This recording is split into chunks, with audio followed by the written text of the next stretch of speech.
Hello viewers, good evening. Welcome to our channel পাঁচের পাঠশালা। Mission WB constable 2024 এই সিরিজে নতুন একটি ভিডিওতে প্রত্যেককে স্বাগত জানাই। আজকের যে ভিডিওটি হবে সেটা রিজনিং এর দ্বিতীয় ভিডিও। এর আগে রিজনিং এর একটি ভিডিও আমি বানিয়েছি। সেই ভিডিওতে আমি ডাব্লিউবির ওপর রিজনিং এর সিলেবাস সম্বন্ধে আলোচনা করেছিলাম এবং বলেছিলাম যে কোন পোর্শন থেকে কত কোশ্চেন আসার সম্ভাবনা রয়েছে, কোন সেকশনগুলো থেকে বিভিন্ন এক্সামগুলোতে ডাব্লিউবি সবচেয়ে বেশি কোশ্চেন আসে। সেই ভিডিও যদি দেখে না থাকো, ভিডিও ডেসক্রিপশনে লিঙ্ক দেওয়া থাকবে, সেখানে গিয়ে তুমি দেখে নাও। আজকে যে আমি রিজনিং এর ভিডিওটি প্র্যাকটিস ক্লাস, সেটা কি প্র্যাকটিস করব, 2023 সালে কলকাতা পুলিশের কনস্টেবলের যে প্রিলিমিনারি এক্সাম ছিল সেই এক্সামের রিজনিং সেট নিয়ে আজকে আমরা ডিসকাস করব। এর আগের কয়েকটি ভিডিওতে আমি ম্যাথের উপর এই কলকাতা পুলিশের কনস্টেবলের ভিডিও করেছিলাম, সেটা যদি না দেখে থাকো প্লেলিস্টে গিয়ে দেখে নেব। আজকের যে ভিডিও দেখো মিশন ডাব্লিউবি কনস্টেবল 2024 এই সিরিজে রিজনিং এর দ্বিতীয় ভিডিও। এটা হচ্ছে আমাদের কলকাতা পুলিশ কনস্টেবল 2023 সালে কিন্তু প্রিভিয়াস ইয়ার কোশ্চেনগুলো আমি আজকে ডিসকাস করব। দেখো কি রয়েছে প্রথম কোশ্চেন। প্রথম কোশ্চেন রয়েছে ট্রান্সপারেন্ট শব্দটির বর্ণগুলির সাহায্যে নিচের শব্দগুলির মধ্যে কোনটি তৈরি করা যাবে না। একটু ভালো করে জেনে নেবে কোনটা তৈরি করা যাবে না। এখানে তুমি এক এক করে অপশন টেস্ট করো। প্রথম অপশন টেস্ট করো ফ্রান্স, FRANC। দেখো আছে কিনা, আছে FRANC, তার মানে অপশন এ হবে না। কারণ দেখো বলেছে যাবে না, অপশন বি টেস্ট করো। এন্ট্রান্স, ENTRANCE, তার মানে এটাও হবে না, এটাও হচ্ছে, তার মানে আমাদের অ্যান্সার হবে। টেন্স হবে আশা করি, TENC, তার মানে এটাও হচ্ছে, তার মানে আমাদের অ্যান্সার এটা হবে, এটা অ্যান্সার হবে। দেখি তাহলে এটা কেন হচ্ছে না। FACTOR, আচ্ছা ও নেই কোথাও, দেখো এখানে কোথাও ও আছে নেই, সেই জন্য option D is the right answer. কারণ এখানে ফ্যাক্টরি ও রয়েছে, আমাদের ট্রান্সপারেন্সে ও নেই, তাহলে D is the right answer. পরের কোশ্চেন দাও কি বলেছে, দুজন সৈন্য এ এবং বি যথাক্রমে পূর্ব এবং পশ্চিম দিক মুখ করে আছে। দুজন সৈনিক আছে, একজন পূর্ব দিক মুখ করে আছে, একজন পশ্চিম দিক মুখ করে আছে।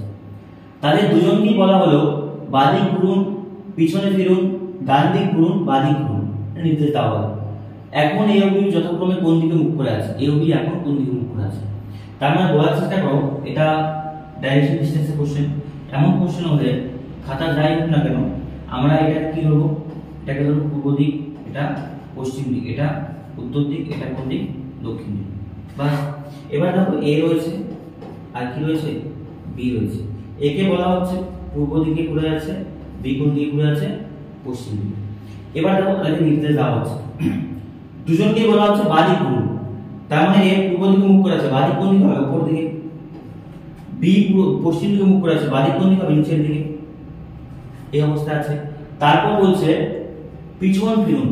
পিছন ফিরুন মানে তুমি যেখানেই থাকো না কেন, পিছন মানে কি তোমার 180 ডিগ্রি ঘুরে যাবে। তাহলে 180 ডিগ্রি ঘুরলে এই উত্তর দিকে, এটা উত্তর দিক, এটা কোন দিক, দক্ষিণ। উত্তর দিকে মুখ করে আছে, কোন দিকে চলে আসবে, দক্ষিণ দিকে। এই দক্ষিণ দিকে মুখ করে আছে, চলে যাবে কোন দিকে, উত্তর দিকে।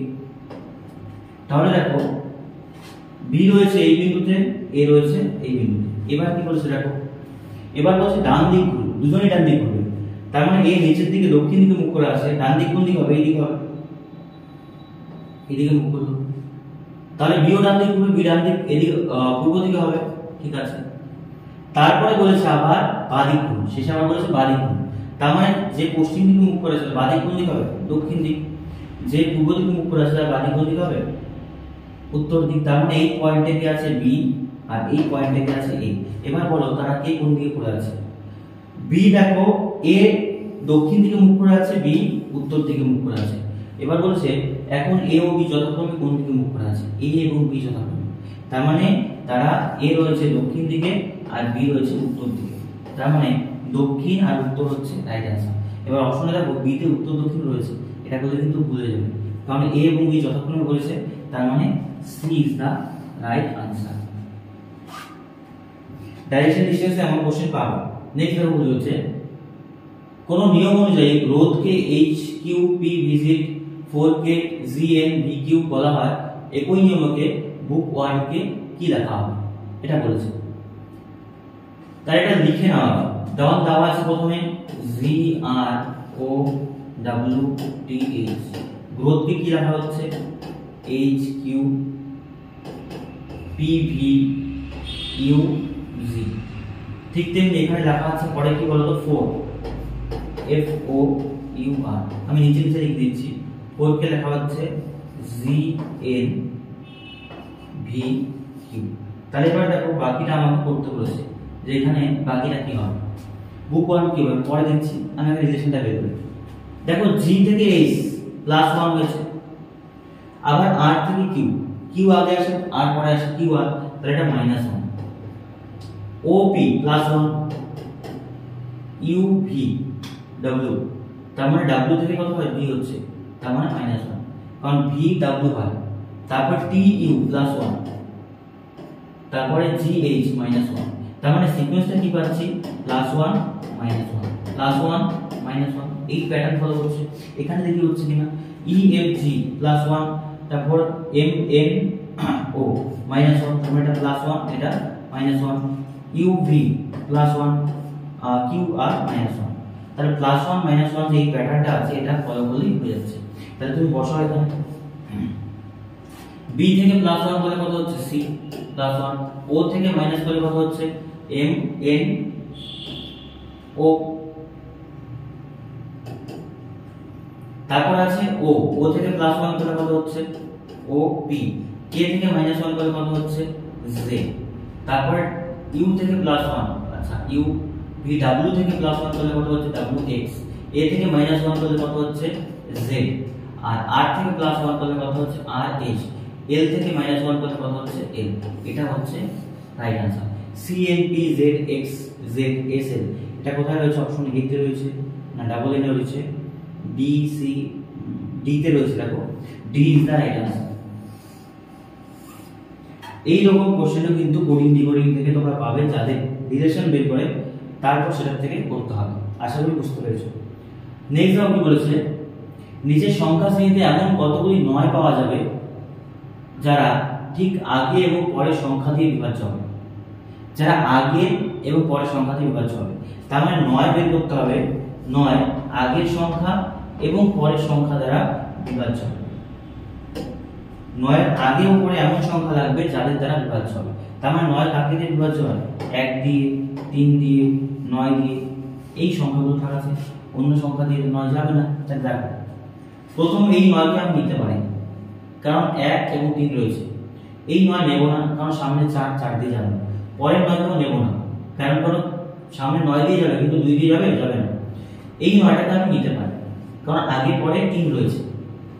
এখানে এই 9 কে নেব না, এই 9 কেও নেব না কারণ 9 আছে, আচ্ছা এটা নিতে পারি, হ্যাঁ এটা নিতে পারি কারণ সামনে 9 পেছনে কত রয়েছে 1 যাবে। এই 9টাকে আমি নিতে পারি না, এটাকেও পারি না, এই 9 কেও নেব না কারণ সামনে 4 আছে, কিন্তু পরের 9টাকে নিতে পারি। দেখো সামনে 9 পরে কত 3, এটাকেও যাবে না, শেষেরটাকে যাবে। তার মানে মোট কটা হলো 1 2 3 4 5, তাহলে এমন কতগুলো 9 রয়েছে, 5টি 9 রয়েছে তাদের আগে এবং পরের সংখ্যা দিয়ে বিভাজ্য। তার মানে option D is the right answer. পরের কোশ্চেন দেখো কি বলেছে, সঠিক পর্যায়ক্রমে সাজানো। সঠিক পর্যায়ক্রমে সাজানো কি আছে, শাড়ি, ছাপা, তুলো, সুতো, কাপড়। এটা অ্যানালজি কোশ্চেন, ক্লাসিফিকেশন ওয়াইজ সাজালেই হয়ে যাচ্ছে। ছোট থেকে বড় বা জিনিসটি পর্যায়ক্রমে সাজানো। সবার প্রথমে কি আসে বলো, সবার প্রথমে আসে তুলো, তার মানে 3 নাম্বারটা সবার প্রথমে আসে। তুলো থেকে কি তৈরি করা, সুতো, তার মানে 4 নাম্বার আসবে। তারপর সুতোর পর সেখান থেকে ছাপা, শাড়ি, সুতোর পর কাপড় তৈরি হয়। দেখো সুতো নিয়ে আমরা কি করি, কাপড় তৈরি করি না, সুতো থেকে সেটাকে কাপড় তৈরি করি। কাপড় থেকে বলার চেষ্টা করো ছাপা আগে হবে না শাড়ি আগে হবে। কাপড় থেকে সেটাকে শাড়ি বলি, শাড়ির পর ছাপা করি না, কাপড়কে ছাপা আগে করি, ছাপানো আগে হয়, মানে সেটার উপর বিভিন্ন ধরনের প্রিন্ট কাজ করা হয়, তারপর সেটাকে শাড়ি বলি। কাপড় জাস্ট কাপড়টাকে শাড়ি বলা হয় না। তাহলে তারপরে আসবে কত 2 নাম্বার, শেষে কত আসবে 1 নাম্বার। আচ্ছা তাহলে দেখো এটা কোথায় রয়েছে, এটা হচ্ছে অপশন এ, হ্যাঁ এটাই রয়েছে। দেখো option A is the right answer. Option A দিয়ে কিন্তু এটা মিলে আছে। এই টাইপের কোশ্চেনও পাবে। নেক্সট কি বলেছে, P Q R S T U এর মধ্যে প্রত্যেকের ওজন ভিন্ন। প্রত্যেকের ওজন কি আছে, ভিন্ন আছে। এস কিউ এর থেকে ভারী। আচ্ছা আমি করে দিচ্ছি, এস ভারী, কার থেকে ভারী? কিউ এর থেকে ভারী। একটু বোঝার চেষ্টা করো, এটা গ্রেটার দেন দিয়েছি, তার মানে এই দিয়ে কি হবে? সবচেয়ে ভারী হবে, আর এই দিয়ে কি হবে? সবচেয়ে হালকা হবে। বাস দেখো, এবার বলেছে আর শুধুমাত্র টি ও পি এর থেকে হালকা, আর শুধুমাত্র টি ও পি এর থেকে হালকা। এই কথাটা ইন্টারনাল মিনিং কি বেরোবে? আর শুধুমাত্র টি ও পি এর থেকে হালকা, তার মানে টি আর পি দুজনেই ভারী কার থেকে? আর এর থেকে। আর শুধুমাত্র টি ও পি এর থেকে হালকা, তার মানে আর এর থেকে ভারী কজন আছে? টি ও পি দুজন রয়েছে, তো টি আর পি এর মধ্যে কে ভারী? যায় না। বের করছি, দেখো পরে কি বলছে। কিউ সবচেয়ে হালকা নয়। আচ্ছা কিউ সবচেয়ে হালকা নয়, তার মানে কিউ এর পরেও এখানে একজন বসবে, হালকা নয়। এবং পি সবচেয়ে ভারী নয়, দেখো বলেছে এখানে পি সবচেয়ে ভারী নয়। পি যদি সবচেয়ে ভারী না হয়, তাহলে পি আর টি এর মধ্যে আমরা কে ভারী যায় না, তার মানে বলতে পারি আমি টি সবথেকে ভারী, টি এর থেকে হালকা হচ্ছে কত? পি, পি এর থেকে হালকা হচ্ছে কত? আর। আর শেষে কি থাকবে তাহলে? P Q R S T Q আছে, ইউ আছে, দেখো শেষে রয়েছে ই। বাস হয়ে গেল। এবার কি চেয়েছে? ওজনের দিক থেকে দ্বিতীয় ভারী কি? ওজনের দিক থেকে দ্বিতীয় ভারী টি, তারপর পি, তার মানে P is the right answer. ওজনের থেকে দ্বিতীয় ভারী হচ্ছে আমাদের অপশন এ, যে কিনা পি। নেক্সট কোশ্চেন দেখো, 25শে জানুয়ারি 2008 সাল হচ্ছে সোমবার, 2রা মার্চ 2008 সাল কি বার হবে? ক্যালেন্ডার থেকে কোশ্চেন, দেখো ক্যালেন্ডার ব্লক থেকে কোশ্চেন এক হাতে পাবো। তো 25শে মার্চ, 25শে আছে জানুয়ারি আছে, 25শে জানুয়ারি থেকে আমাকে যেতে হবে কোথাও? বলো, এটাও 2008, এটাও 2008, কোনো ব্যাপার না। জানুয়ারি থেকে যেতে হবে আমাকে 2 মার্চ। এই পুরো ট্রাভেলটা করতে হবে, এটা ওই বছর 2008 সালে, সাল কিন্তু চেঞ্জ হচ্ছে না, 2008 সালে থাকছে। তাহলে এবার বলার চেষ্টা করো কি আমরা দেখো অর্ধেক কম করব। 25শে জানুয়ারি দেওয়া আছে, জানুয়ারি মাস কয়দিনে হয়? 31 দিনে হয়, কারণ জানুয়ারি মাস মোট কয়দিনে হয়? 31 দিন। 31 দিনের মধ্যে 25শে জানুয়ারি থেকে কাউন্ট করতে হচ্ছে, তাহলে 25শে জানুয়ারি থেকে 31শে জানুয়ারি পর্যন্ত মোট কয়দিন থাকলো জানুয়ারি মাসে? 6 দিন। তাহলে জানুয়ারি মাসে কয়দিন থাকলো? 6টা বার। আশা করি বুঝতে পেরেছো। এবার আসে ফেব্রুয়ারি মাস। ফেব্রুয়ারি মাসে কত দিন বাড়তে হবে? 2008 সাল নরমাল ইয়ার না leap year? Leap year. Leap ইয়ারে ফেব্রুয়ারি মাস কদিন হয়? 29 দিনে, তার মানে এটা কয়টা বাড়তে হলো? 29 দিন। আর এখানে মার্চ মাসে কয়টা বাড়তে? 2টো বাড়তে, জাস্ট যোগ করে দাও। যোগ করলে আমি পাচ্ছি এখানে 6 9 15, নিচে বলে দিচ্ছি 17 7, হাতে হচ্ছে কত? 1 3 2 আর 3, 37টি মোট অর্ধে পাওয়া গেল। কতটি অর্ধে পাওয়া গেল? 37 অর্ধে। এবার অর্ধে দিয়ে আমি কাউন্ট করি, 7 দিয়ে ভাগ করে দিই। তুমি 7 দিয়ে ভাগ করো, 5 সাথে কত হয়? 35, নামলো কত? 2। তাহলে অবশিষ্ট কয়টা থাকলো বলো? 2টো অর্ধে থাকলো। তাহলে অবশিষ্ট কত থাকলো? 2টো অর্ধে। তার মানে পুরো সপ্তাহ হওয়ার পর কয়টা অর্ধে থাকবে? 2টো। তাহলে আমাদের কি বার ছিল সেটা? সোমবার। সোমবারের সাথে তুমি যদি 2 যোগ করে দাও, 2 যোগ করলে আমরা কি বার পাই? বুধবার। সেই বারটা কি বার হয়? বুধবার। সোম মঙ্গল বুধ, তার মানে option D is the right answer. Calendar block থেকেও কিন্তু এইভাবে বেসিক কোশ্চেন তোমরা পাবে। নেক্সট বলেছে ডেভিড কপারফিল্ড, চার্লস ডিকেন্স, এটার সাথে এটা সম্পর্ক আছে। তাহলে জেমস বন্ডের সাথে কার সম্পর্ক হবে? ঠিক আছে দেখি, ডেভিড কপারফিল্ড, চার্লস ডিকেন্স, এগুলো তোমাদের ওই বায়ো আত্মজীবনী টাইপের, হ্যাঁ বায়োগ্রাফি টাইপের। ডেভিড কপারফিল্ড এটা একটা নোবেল করতে পারো। এই নোবেলটা লিখেছে কে? Charles Dickens. রাইটার কে? এটা নোবেলের রাইটার চার্লস ডিকেন্স। তাহলে জেমস বন্ড যে নোবেলটা উপন্যাসটা ছিল সেটা কে লিখেছে? Le Carre, Leo Tolstoy, Ian Fleming. হ্যাঁ option C is the right answer, সেটা কিনা হচ্ছে ইয়ান ফ্লেমিং। জেমস বন্ডের যে উপন্যাসটি রয়েছে জেমস বন্ড নামে, সেটা কি লিখেছে? Ian Fleming. নেক্সট কি বলছে? 8 17 34 75 এর পরে কত? সিরিজ ক্রমাগত বৃদ্ধি পেয়েছে, যোগ করে হতে পারে, গুণ করে হতে পারে, কিছু দেখো। 8 থেকে 17 বাড়লে কত হচ্ছে আমাদের? 9। 17 থেকে 36 বেড়েছে, তখন অনেকটা বেশি হচ্ছে। তুমি দেখো এখানে একটা প্যাটার্ন ফলো হচ্ছে। 8 থেকে তুমি 2 গুণ করো, 8 দুগুণই 16 প্লাস কত হচ্ছে? 1, তার মানে কত হলো? 17। এবার এখানে ফলো করো, 17 দুগুণই কত হচ্ছে? 34, 34 থেকে 36 প্লাস কত হচ্ছে? 2। তাহলে প্যাটার্নটা কিন্তু আমরা বুঝতে পারছি যে ইন্টু 2 প্লাস 1 ইন্টু 2 প্লাস 2, তাহলে ইন্টু 2 প্লাস 3 হবে। তাহলে ইন্টু 2 36 গুণ কত হয় 72, 72 সাথে প্লাস 3 করলে কত হচ্ছে 75। তাহলে 75 থেকে যেটা আসবে 75 থেকে, তাহলে আমি ইন্টু 2 করব প্লাস 3, এটা কত প্লাস 4। 75 গুণ কত হয় 150, 150 প্লাস কত হচ্ছে 4 মানে 154 ইজ দা রাইট আনসার। প্যাটার্নটা আশা করি বুঝতে পেরেছো। Into 2 plus 1 into 2 plus 2 into 2 plus 3 into 2 plus 4 করলে 154 মানে option B is the right answer. Next question দেখো, আবার একটা সিরিজ থেকে দিয়েছে 8 17 26 35, এবার কি হবে? এবার দেখো 8 দুগুণ 16, 8 দুগুণ 16 প্লাস 1, তারপর 17 দুগুণ 34, না এটা এভাবে হবে না, এটা দেখো এইভাবে হতে পারে। 8 দুগুণ কত হচ্ছে 16 প্লাস 1, 3 8 কত হচ্ছে 3 8 24 প্লাস হচ্ছে আমাদের 2 26, মানে ইনটু 3 প্লাস 2। এবার দেখো এখানে কত হচ্ছে ইনটু 4, 4 টা 32 প্লাস 3। প্যাটার্নটা খুব মানে ইন্টারেস্টিং একটা প্যাটার্ন। ইনটু 2 প্লাস 1, তারপরে ইনটু কত 3 প্লাস 2 ইনটু 4 প্লাস 3। তাহলে এখানে যেটা আসবে সেটা কত হবে ইনটু 5 প্লাস কত হবে 4। তাহলে 5 8 কত হচ্ছে 40 প্লাস কত হচ্ছে 4, তার মানে 44 ইজ দা রাইট আনসার। 44 মানে option D is the right answer. দুটো সিরিজের কোশ্চেন ছিল, দুটোই কিন্তু খুব ইন্টারেস্টিং কোশ্চেন ছিল। নেক্সট কোশ্চেনটা আমাকে বলেছে কোডিং ডিকোডিং একটা কোশ্চেন দিয়েছে। এই টাইপের কোডিং ডিকোডিংটি আমরা মেইনলি চ্যাপ্টারের শেষের দিকে পাই, অনেকে কিন্তু প্র্যাকটিস করে না, হয়তো আসে না, কিন্তু নাইন এক্সামে আসে।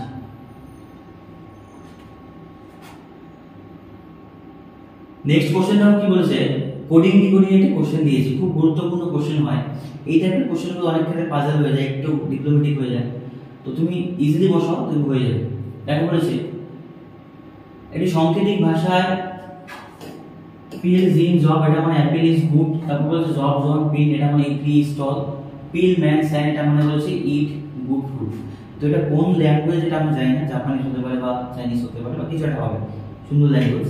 তো সেই ল্যাঙ্গুয়েজে কথাগুলো বলা আছে বা বলছে গুডের কোড কি। তোমার কাজ হবে এটা সেম টু সেম বসিয়ে নাও, পিল, তারপর আছে জিন জব, এটা বলেছে অ্যাপেল, অ্যাপেল ইজ গুড, ঠিক আছে।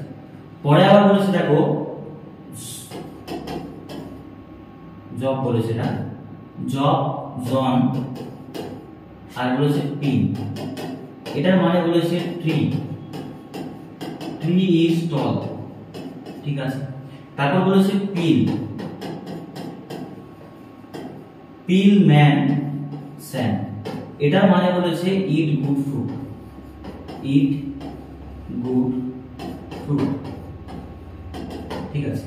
এইবার দেখো কোশ্চেন থেকে আমাকে বলেছে গুডের কোড কি হবে, গুডের কোড কি হবে, এটা একটু ভালো করে দেখবে যে গুডের কোড কি হবে। এই ধরনের কোশ্চেনে কি করতে হয়, যেখানে আমাদের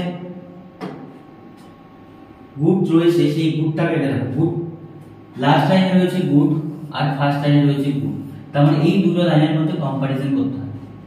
যে কোশ্চেনে যে ওয়ার্ডটাকে চাচ্ছে সেই ওয়ার্ডটা কোন লাইনে রয়েছে, প্রথম লাইন লাস্ট লাইন। তাহলে তুমি যদি প্রথম লাইন এবং লাস্ট লাইনে এই ল্যাঙ্গুয়েজে কি কমন আছে দেখো, যেটা কমন আছে সেটাই आंसर।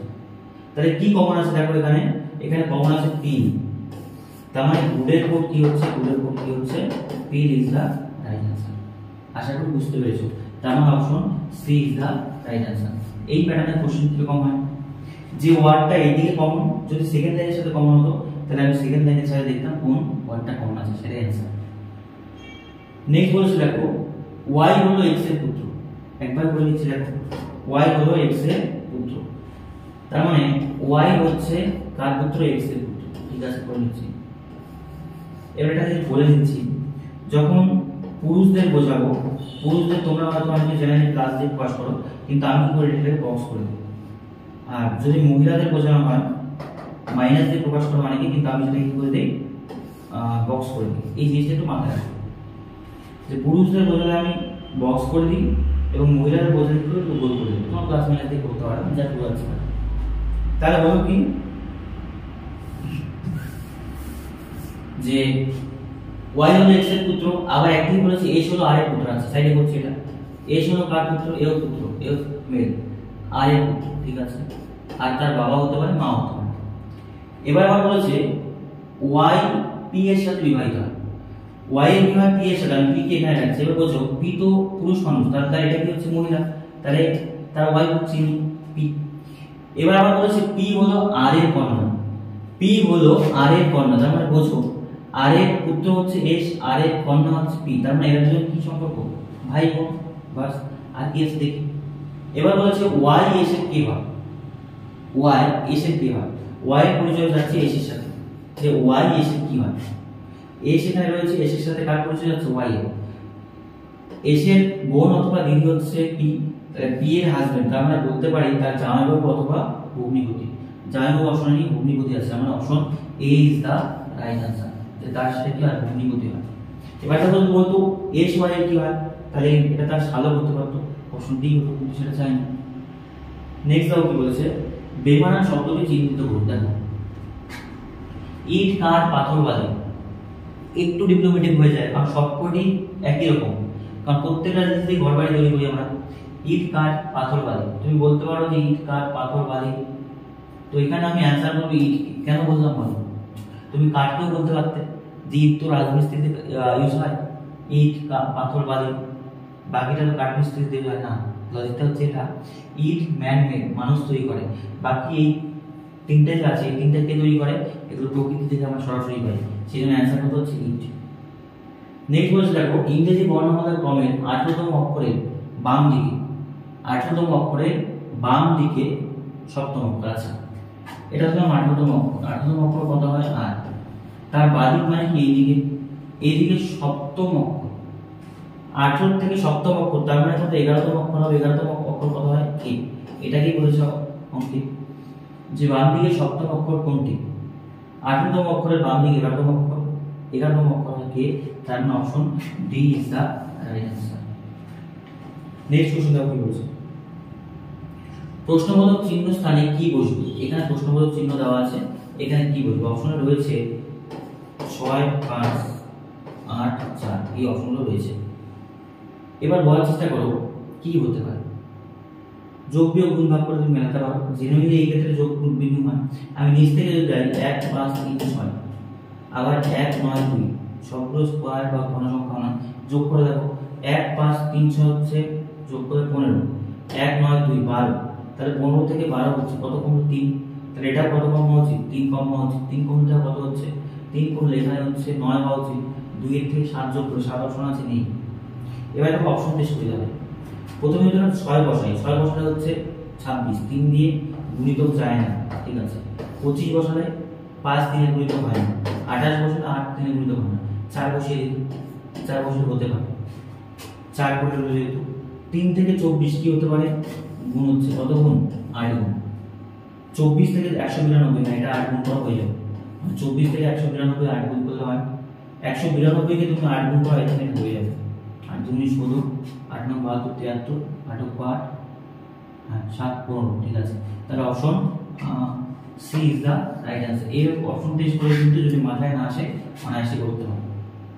আজকে 15টি কোশ্চেন আমি রেখেছি, কারণ 30টি কোশ্চেন অনেক লেন্থি হয়ে যায় ভিডিওটি, আর যদি তোমরা চাও যে পুরো রিজনিং পুরো সেটটাই করাতে, বাকি কোনোটা কোশ্চেনও, তাহলে আমি সেই কোশ্চেনগুলো নিয়ে আসবো।